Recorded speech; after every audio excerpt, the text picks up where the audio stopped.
Fala, nação rubro-negra, tudo bem com vocês? Pessoal, chegando mais uma vez aqui com mais um corte bem interessante para vocês. Dessa vez são dois cortes do canal UOL Esporte. Então todos os créditos aí ao canal UOL Esportes. É um corte do Mauro César Pereira, fazendo duras críticas, né, mais uma vez ao time do Flamengo, em especial a um jogador específico. E também do Renato Maurício Prado, que desce a lenha, não poupa também palavras duras para falar do Flamengo. E um detalhe que eu não vi nenhum outro comentarista falando, mas que nesse ponto eu concordo com o que o Renato Maurício Prado falou, ele critica as substituições do Flamengo, principalmente uma delas, né, que foi o saque do Arrascaeta para colocar o Rodrigo Caio. Nada contra o Rodrigo Caio, queria muito, estava torcendo muito para ele ter uma oportunidade, sabe? Mas para entrar na dele, para jogar na posição que ele sabe jogar. O Rodrigo Caio estava parado desde abril e há anos não atua como volante. Aí o Tite vai e coloca o cara como volante depois de quase um ano parado sem atuar. Eu achei uma sacanagem com o jogador, achei um absurdo o que o Tite fez e ninguém falou nada, nenhum comentarista, apenas o Renato Maurício Prado falou. Eu vou trazer esse corte aqui para você, tá bom, pessoal? Então, desde já eu te convido, se você ainda não for inscrito no canal, por gentileza, nos dê essa chance aí, inscreva-se no canal, ativa o sininho das notificações, deixe o seu like, comenta e compartilha com mais um rubro-negro, para ele ficar bem informado de tudo que acontece no Mengão. Se você já é inscrito, mais uma vez eu quero registrar a minha gratidão, de verdade a minha gratidão, e também te peço que você faça o mesmo, curte, comenta e compartilha. Vamos pro vídeo aí, pessoal. Eu só acho que o Tite não tem nenhuma responsabilidade, ou se tem, ela é muito pequena. Talvez uma escolha ou outra equivocada na escalação, eu acho que até que as substituições dele foram boas, o time estava com menos um homem. O grande problema do Flamengo passa por parte do elenco, né? Elenco preguiçoso, acomodado, desinteressado, sem vergonha, na verdade, não é nem vergonha. Eles não têm vergonha de fazer o que eles fazem, isso que eu quero dizer. O sem vergonha aí cabe dessa maneira. O sujeito não tem vergonha, não se constrange de fazer, de protagonizar o que eles protagonizam, né? A expulsão do Gerson, por mais que a arbitragem brasileira seja o que é, né? O VAR intervencionista e tudo mais, eu acho que ela foi exagerada, porque não tem uma cotovelada, mas aquele braço, a gente sabe como é que é no Brasil, o jogador tem que ter o mínimo de cuidado, né? Aí ele foi expulso contra o Al Hilal, lá no Mundial de Clubes, e foi expulso de novo. Aí sai do campo com aquela carinha de, ai, não fiz nada. Faça-me um favor, meu amigo. Esse cara foi repatriado pelo Flamengo lá, foram buscar de volta. Qual o compromisso que ele tem com o clube, tudo? Parece muito pequeno. Outro dia fez um gol da vitória contra o Vasco, parece que está tudo bem. Não está tudo bem. Todos eles estão em dívida com a torcida, todos eles. O Flamengo é uma vergonha, assim, uma vergonha muito grande. E o presidente do Flamengo está em silêncio, não ouve ninguém, só o pessoal do departamento de futebol, que são, ao lado dele, os responsáveis por esse caos. Então, agora apontar o dedo para o Tite, pelo menos parece que o torcedor está percebendo que não é o Vitor Pereira, o Sampaoli, o Paulo Souza, o Renato, o Dorival, o Rogério, não são esses caras, e agora o Tite, eles não são os maiores responsáveis. Os maiores são os jogadores e os dirigentes, não necessariamente nessa ordem, né? O Flamengo foi uma decepção mais uma vez e está lutando por uma vaga nesse momento na pré-Libertadores, né? Olha só, para quem em determinado momento chegou até a sonhar com o título, com a chegada do Tite, a realidade dura é uma vaga na Libertadores, nem que seja na pré, porque ele já está ameaçado, o Atlético Paranaense está um pontinho só dele. As perspectivas não são nada boas para o final do campeonato para o Flamengo.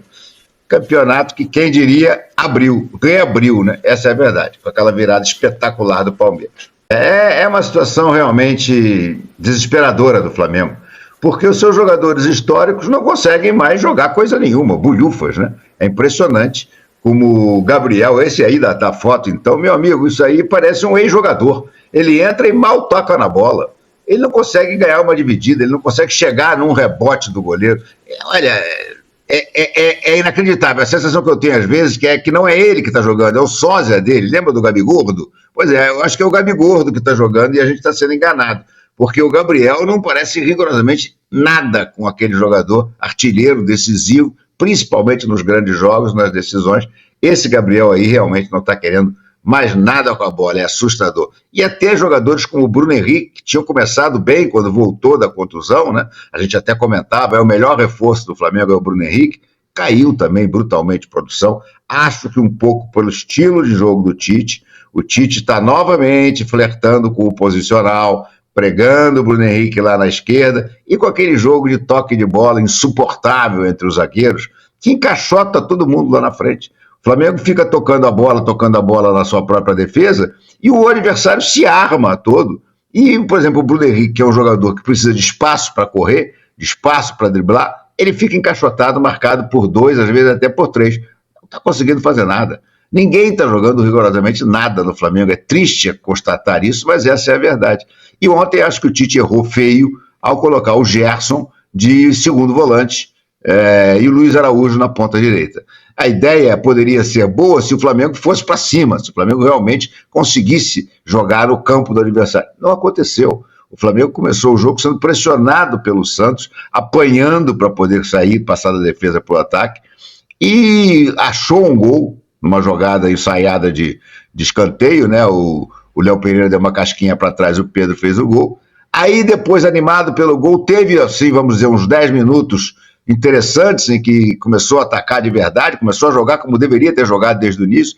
O Ayrton Lucas ainda acertou uma bola no travessão, mas aí veio o empate numa falha uma sequência de erros assustadora. O Thiago Maia erra um passe de 3 metros no meio campo, como está mal o Thiago Maia.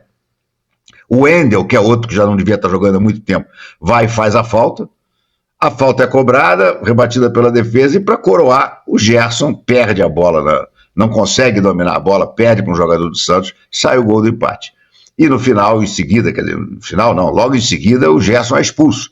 Uma decisão polêmica, ok, mas ele abriu o braço, não precisava ter aberto o braço naquela jogada, na intermediária do Flamengo, um lance sem grandes problemas, né? Ele abre o braço, o cotovelo dele acerta o jogador do Santos, e o VAR chama e ele é expulso, e a partir daí o Flamengo praticamente decreta a sua derrota, né? Segundo tempo, Tite fez algumas modificações, botou só o Bruno Henrique e o Gabigol no ataque abertos, e aí tira o Arrascaeta, vou repetir, tira o Arrascaeta e coloca o Rodrigo Caio, vou repetir, o Rodrigo Caio. Essa o Tite realmente se superou. Eu nunca vi uma substituição tão bizarra, pela diferença de qualidade dos jogadores, pelo Rodrigo Caio estar sem jogar há 200 anos. Resultado, o Rodrigo Caio foi menos um em campo, não fez nada. O Flamengo até retomou um pouco o controle, mas não conseguia ser efetivo, porque a bola chegava no Gabriel, chegava no Bruno Henrique e era devolvida.